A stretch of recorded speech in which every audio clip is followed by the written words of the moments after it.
नमस्कार, आप देख रहे हैं वन उत्तर प्रदेश। मैं हूं आपके साथ हर्षदा। आइए नजर डाल लेते हैं इस वक्त की हेडलाइंस पर। प्रधानमंत्री नरेंद्र मोदी का जालौन दौरा कल, बुंदेलखंड एक्सप्रेसवे का करेंगे शुभारंभ। जनसभा की तैयारी में जुटा प्रशासन।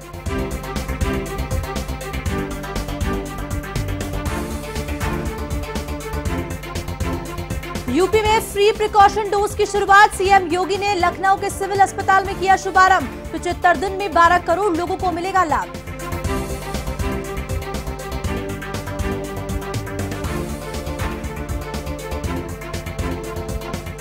राष्ट्रपति चुनाव में सूबा सपा का सपा को झटका, राजभर ने द्रौपदी मुर्मू के समर्थन का किया ऐलान। बीजेपी के साथ फिर हाथ मिलाने की सरगर्मियां तेज।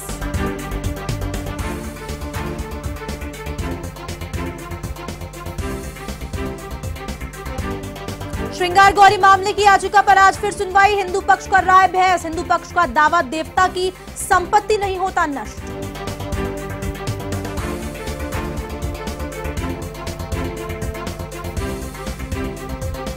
सिद्धार्थनगर में संदिग्ध परिस्थितियों में शव मिलने से सनसनी, पोखर में तैरते मिले मां बेटी के शव। पुलिस ने जताई हत्या की आशंका, मामले की जांच जारी।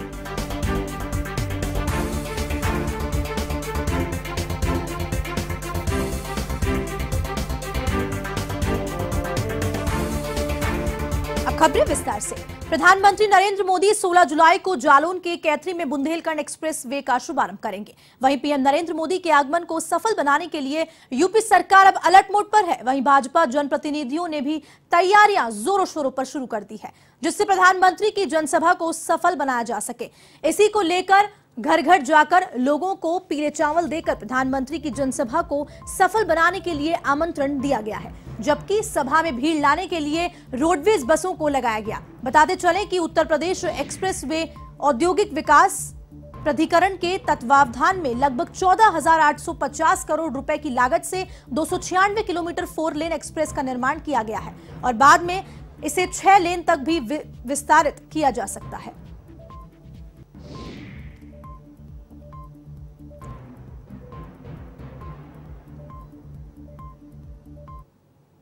उत्तर प्रदेश में 18 साल से ऊपर आयु वालों के लिए निशुल्क प्रिकॉशन डोज की शुरुआत हुई। सीएम योगी आदित्यनाथ ने लखनऊ के सिविल अस्पताल में इसका शुभारंभ किया।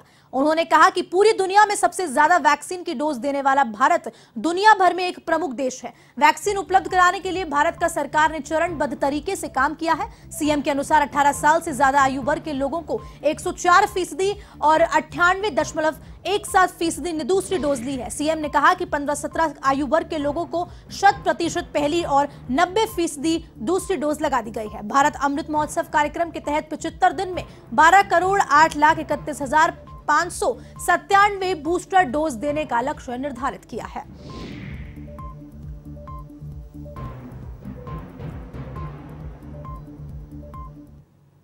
उत्तर प्रदेश विधानसभा चुनाव में मिलकर लड़ने वाले सपा प्रमुख अखिलेश यादव और सूबा सपा के ओम प्रकाश राजभर के बीच दोस्ती की खाई गहराती जा रही है। बीजेपी ने बगावत कर सपा के साथ आए ओपी राजभर इन दिनों सियासी उलझन में है। ऐसे में राष्ट्रपति चुनाव में एनडीए प्रत्याशी द्रौपदी मुर्मू और विपक्षी उम्मीदवार यशवंत सिन्हा के बीच शह मात के खेल में राजभर ने अपना पत्ता खोल दिया। ओम प्रकाश राजभर ने राष्ट्रपति चुनाव में एनडीए उम्मीदवार द्रौपदी मुर्मू को समर्थन देने का ऐलान कर दिया है। उन्होंने कहा कि सूबा सपा के विधायक राष्ट्रपति चुनाव में एनडीए को वोट करेंगे और राजभर ने कहा कि मुख्यमंत्री और द्रौपदी ने समर्थन मांगा था। अमित शाह का फोन भी आया था और मेरी उनसे मुलाकात भी हुई। उन्होंने भी द्रौपदी मुर्मू के लिए समर्थन मांगा था। ओम प्रकाश राजभर की पार्टी के 6 विधायक हैं और सभी द्रौपदी मुर्मू को समर्थन करेंगे। ऐसे में सूबा सपा के विधायक और मुख्तार अंसारी के बेटे अब्बास अंसारी भी द्रौपदी मुर्मू को वोट करेंगे। बता दें कि राजभर ने कहा कि हमें सीएम योगी ने डिनर पार्टी में बुलाया था, जहां द्रौपदी मुर्मू ने कहा था कि आप कमजोर की लड़ाई लड़ते हो तो आप हमारा समर्थन करें।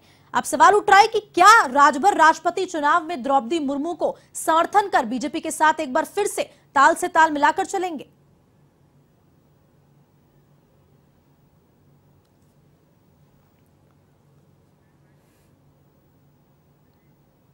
ज्ञानवापी और मां श्रृंगार गौरी मामले की सुनवाई लगातार चौथे दिन जिला जज की कोर्ट में जारी है।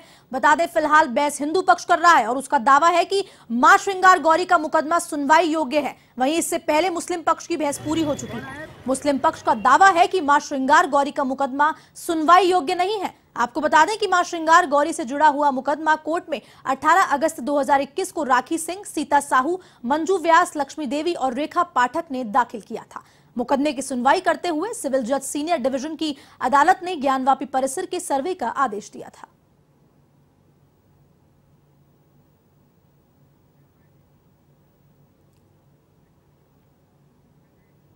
कानपुर देहात के कलेक्ट्रेट सभागार कक्ष में गन्ना विकास और चीनी मिल विभाग के राज्य मंत्री संजय सिंह गंगावर की अध्यक्षता में प्रेस वार्ता का आयोजन हुआ। इस प्रेस वार्ता में राज्य मंत्री संजय सिंह गंगावर ने सरकार की ओर से चलाई गई योजनाओं का बिंदुवार विवरण किया।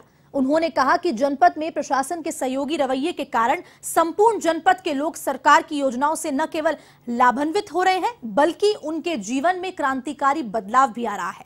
इस प्रेस वार्ता में राज्य मंत्री प्रतिभा शुक्ला, एमएलसी अविनाश सिंह चौहान, विधायक रसूलाबाद पूनम सखवार समेत कई लोग वहां मौजूद रहे।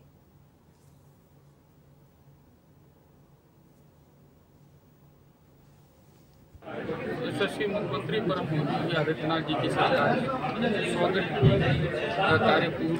100 दिन का कार्य का मैं पूरा विस्तार से मैंने आप लोगों के बीच रखा और लगभग सभी चीज़ें आ गई। उसमें कानून व्यवस्था को लेकर के, उत्तर प्रदेश के विकास को लेकर के सभी चीज़ों पे विस्तार से हम लोग आएगा और जो चीज़ें अभी संज्ञान में आई है, हम जिलाधिकारी जी, एसपी साहब, हमारे सहयोगी मंत्री जी और माननीय विधायक लोग सब लोग अलग से बैठेंगे, उन पे बात करेंगे। कासगंज के भारतीय किसान यूनियन स्वराज के राष्ट्रीय अध्यक्ष कुलदीप पांडे के नेतृत्व में किसानों ने प्रवर्तन दल के खिलाफ धरना प्रदर्शन किया। बता दें कि भारतीय किसान यूनियन स्वराज के राष्ट्रीय अध्यक्ष कुलदीप पांडे ने प्रवर्तन दल पर किसानों से बदसलूकी और धन उगाही का आरोप लगाया। वहीं प्रदर्शन कर रहे किसानों की मांग है कि सक्षम अधिकारी धरना स्थल पर आकर किसानों की समस्याओं का समाधान करें। कुलदीप पांडे का आरोप है कि प्रवर्तन दल अंधेरे में बिना अनुमति और किसानों को बिना सूचना दिए उनके घरों में चेकिंग के नाम पर घुसकर उनसे दुर्व्यवहार करता है।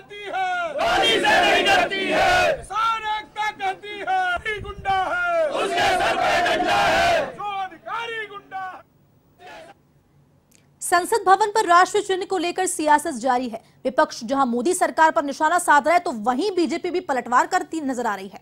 इस मामले को लेकर गोरखपुर में A1 टीवी ने युवाओं से बात की तो उन्होंने बताया कि इसमें दिक्कत क्या है। अगर आक्रोशित दिख रहा है तो दिक्कत नहीं होनी चाहिए, क्योंकि हमने बहुत दिनों तक शांत रहकर देख लिया, अब हमें आक्रोशित भी रहना चाहिए। वहीं कुछ लोगों ने इसका विरोध भी किया तो कुछ ने इसका समर्थन भी किया। प्रधानमंत्री जी सिर्फ देश की सभ्यता को छिन्न भिन्न करने पर लगे हुए हैं और आज जो भी शेर बनाया गया है वो उस शेर को भी छिन्न भिन्न कर दिए, जो मेरे राष्ट्र का प्रतीक और राष्ट्रीय चिन्ह है। तो वो भिन्न बनाने के बाद जो भिन्न है, आपको देख लीजिए, मैं दिखा दे रहा हूँ कि कितना भिन्न है और देश के लिए क्या पूरा विश्व गौरवान्वित करेगा कि क्या करेगा। इस समय का शेर भूखा क्यों? इस समय का शेर भूखा है तो इसलिए उसको रूप दी गई है शेर की। और उस समय कांग्रेस के जमाने में शेर शांत बैठा था, आज शेर उग्र हुआ है, दिखाया गया उसको।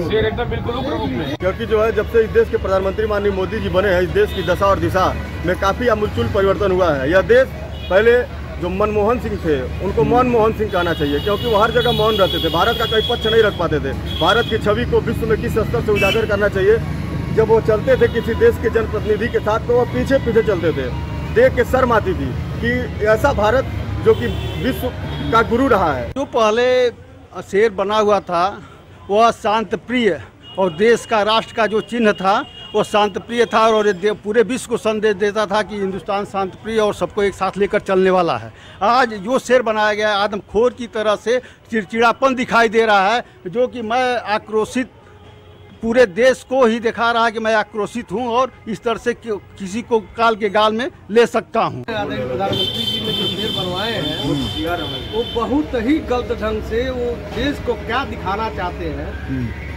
उनका देश तो जान गया है। वो फूट डालो राज करो, हिंदू मुस्लिम में लड़ा दो आपस में, मौज करना और कुछ है नहीं। 7 साल में देश का 700 कर्म कर चुके हैं लोग। न किसी को रोजगार देना है, न लोग भूखों मर रहे हैं।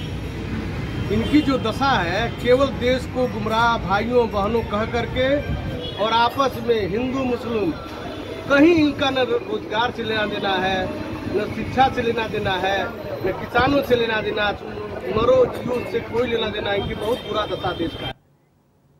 अब खबर यूपी के सिद्धार्थनगर से है, जहां संदिग्ध परिस्थितियों में मां बेटी के शव मिलने से सनसनी फैल गई। पोखर में तैरते शव मिलने की सूचना पाकर पुलिस मौके पर पहुंची और शवों की शिनाख्त पुरैना गांव के बिठौरा निवासी मां बेटी के रूप में की। वहीं पुलिस ने हत्या की आशंका जताते हुए मामले की जांच शुरू की है। पूरा मामला भवानीगंज थाना क्षेत्र के अहिरौला पोखरे का बताया जा रहा है।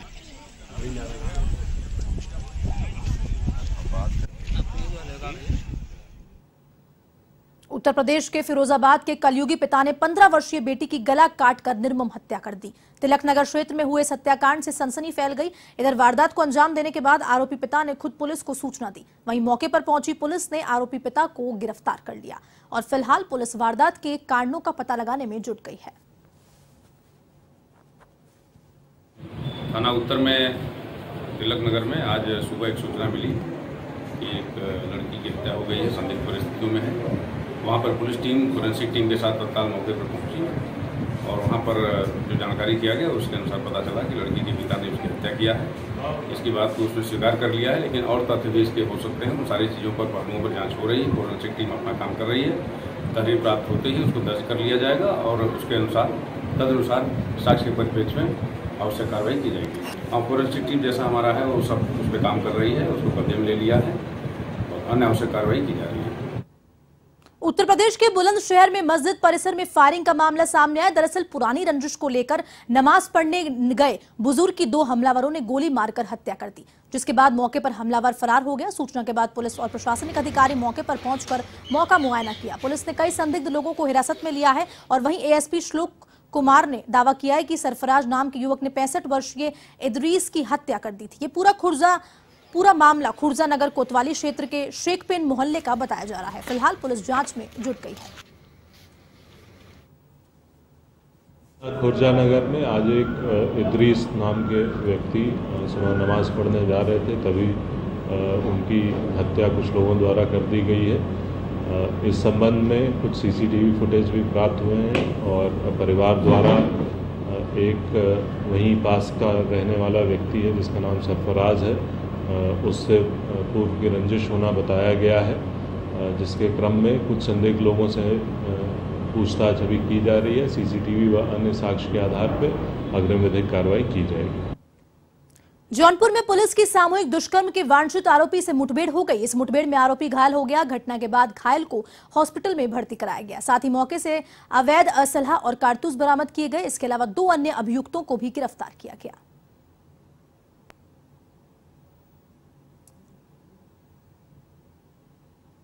थाना क्षेत्र में एक विवाहित महिला के साथ दुष्कर्म हुआ था, जिसमें तत्काल एफआईआर पंजीकृत किया गया। एसएसपी जौनपुर महोदय द्वारा गिरफ्तारी हेतु अभियुक्तों की टीमें बनाई गई। गिरफ्तारी के प्रयास के दौरान अभियुक्तों द्वारा पुलिस पार्टी पर फायर किया गया, जिसमें जवाबी फायर में एक अभियुक्त जो मुख्य है उसके पैर में गोली लगी, जिसको बाद प्राथमिक उपचार वाराणसी ट्रॉमा सेंटर में रेफर किया गया है, जहाँ उसका इलाज चल रहा है।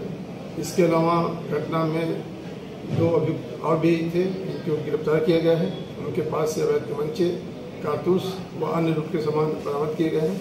अन्य विधिक कार्रवाई की जा रही है। उत्तर प्रदेश के बस्ती में हरैया पुलिस को बड़ी कामयाबी मिली है। बता दें कि सर्विलांस और एसओजी टीम ने एटीएम बदलकर खाता धारकों को चपत लगाने वाले 3 अभियुक्तों को गिरफ्तार किया है और साथ ही आरोपियों से 25 एटीएम के अलावा 51,000 की नकदी और बाइक भी बरामद की है। पुलिस पूछताछ में तीनों आरोपियों ने बताया कि वे एटीएम के आसपास घूमते थे और जो गांव से आने वाले भोले भाले लोग हैं उनको अपना निशाना बनाते हैं। फिलहाल आरोपियों से पूछताछ जारी है। में लगभग 25 एटीएम बरामद हुए हैं, 3 एंड्रॉयड फ़ोन बरामद हुए हैं और इनके पास से 51,000 रुपये कैश की बरामदगी की गई है। और इसके साथ साथ एक अपाचे गाड़ी जो घटना में शामिल थी, जिसका कि नंबर बिल्कुल सही नहीं, फर्जी प्लेट लगी हुई है, वो भी बरामद हुई है। और इस पूरे जो गैंग से 3 घटनाएं हमारी वर्कआउट हुई हैं और तीनों घटनाओं में मिलाकर के जो भी माल गया था, सामान गया था, वो सारी संपूर्ण बरामदगी इस पूरी टीम के द्वारा की गई है। आपराधिक इतिहास कितनी घटनाओं में अंजाम दिया गया है? इनके आपराधिक इतिहास पूरे प्रदेश में है। ये प्रदेश स्तर का गैंग है। लखनऊ, कानपुर, गोंडा, सीतापुर, बहराइच और बस्ती, इन जनपदों में इनकी घटनाएं प्रकाश में आई हैं और हम लोग इनके और आपराधिक इतिहास की जानकारी की ओर। यूपी के जालौन कोतवाली क्षेत्र में किशोर के साथ मारपीट का वीडियो वायरल हुआ, जिसका वीडियो देखकर परिजन सन्न रह गए। जिसके बाद किशोर के साथ आक्रोशित परिजनों ने कोतवाली थाने में रिपोर्ट दर्ज कराई। आखिरकार सिर्फ छोटी सी गलती किशोर के लिए सजा का सबब बन गई। दरअसल किशोर स्विमिंग पूल में नहाने गया हुआ था, जिससे नाराज होकर गुस्से में स्विमिंग पूल के संचालक ने किशोर के साथ मारपीट कर दी, जिसका वीडियो सोशल मीडिया पर जमकर वायरल होने के बाद पुलिस जांच में जुट गई है।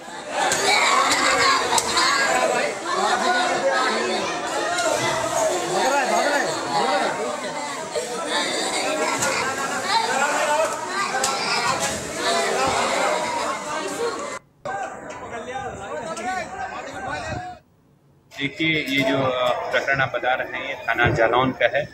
इस प्रकरण को जब इस थाने पर सूचना आई तो प्रकरण को दर्ज कर लिया गया है और अभी के खिलाफ अभी विधिक कार्रवाई की जा रही है। उनको 151 CRPC के तहत निरुद्ध भी किया जा रहा है और दूसरे के खिलाफ। बस्ती की कोतवाली पुलिस ने अपराधियों के विरुद्ध चलाए गए अभियान के तहत 2 शातिर चोरों को गिरफ्तार किया है। साथ ही आरोपियों से चोरी का माल और नकदी बरामद की है। आरोपी सुनसान घरों को अपना निशाना बनाते थे। इधर इस कार्रवाई के बाद अपर पुलिस अधीक्षक ने पूरी पुलिस टीम को 10,000 रुपए का इनाम देने की घोषणा की है।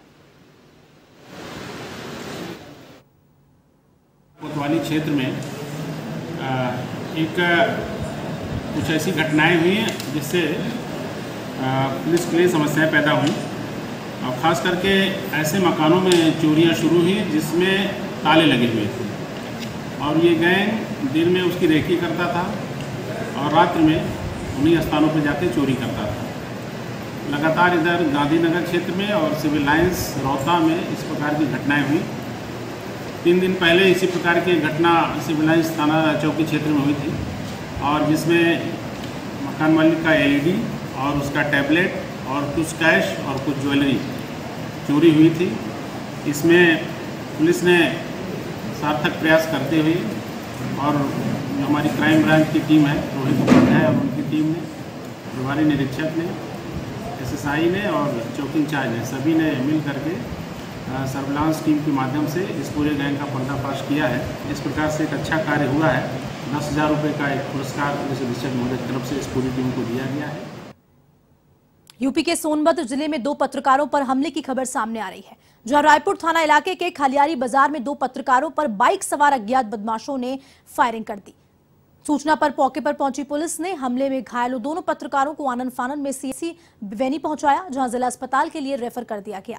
जिसके बाद चिकित्सकों ने जिला अस्पताल से वाराणसी ट्रॉमा सेंटर के लिए दोनों को रेफर कर दिया। वहीं अपर पुलिस अधीक्षक विजय शंकर मिश्र ने बताया कि खालियारी बाजार में चाय की दुकान पर बैठे 2 पत्रकार श्याम सुंदर पांडे और विजय शंकर पांडे उर्फ लड्डू पांडे पर अज्ञात बदमाशों ने फायरिंग कर दी, जिसमें दोनों पत्रकार घायल हो गए। फिलहाल पुलिस बदमाशों की तलाश में जुट गई है। कस्बा खलियारी में 2 पत्रकार श्याम सुंदर पांडे और विजय शंकर पांडे चाय की दुकान पर बैठे हुए थे। उसी दौरान रात लगभग 8:30 बजे बाइक सवार 2 बदमाशों द्वारा उनके ऊपर फायर किया गया है, जिसमें श्याम सुंदर के हाथ में गोली लगी हुई है और विजय शंकर पांडे के भौं के पास जो है को छूते हुए गोली निकल गई। दोनों व्यक्ति जो है खतरे से बाहर हैं। दोनों को उपचार हेतु जिला अस्पताल लोधी रेफर कर दिया गया है। अभियोग पंजीकृत करके आवश्यक कार्रवाई की जा रही है। उत्तर प्रदेश में मीडिया कर्मियों पर हो रहे हमले थमने का नाम नहीं ले रहे। ताजा मामला बदायूं के अलापुर स्थित मायू कस्बे का है, जहां जमीनी विवाद की कवरेज करने गए एक मीडिया कर्मी को कुछ दबंगों ने जान से मारने की धमकी दे दी। इधर घटना के बाद मीडिया कर्मी ने पुलिस थाने में रिपोर्ट दर्ज कराई है। वहीं इस मामले में थाना प्रभारी संजय सिंह ने बताया कि किसी भी हाल में आरोपियों को बख्शा नहीं जाएगा।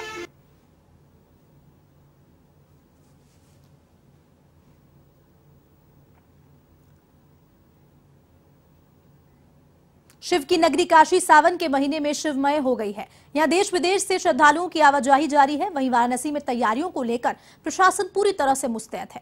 इधर बाबा विश्वनाथ के दर्शन पूजन के लिए कावड़ी इस बार फैशन वाले परिधान में नजर आ रहे हैं। वस्त्र के विक्रेताओं का कहना है कि शिव भक्तों के बीच गेरुआ वस्त्र की डिमांड बढ़ रही है। ऐसे में वाराणसी का मार्केट इन दिनों भगवा रंग में रंग गया है।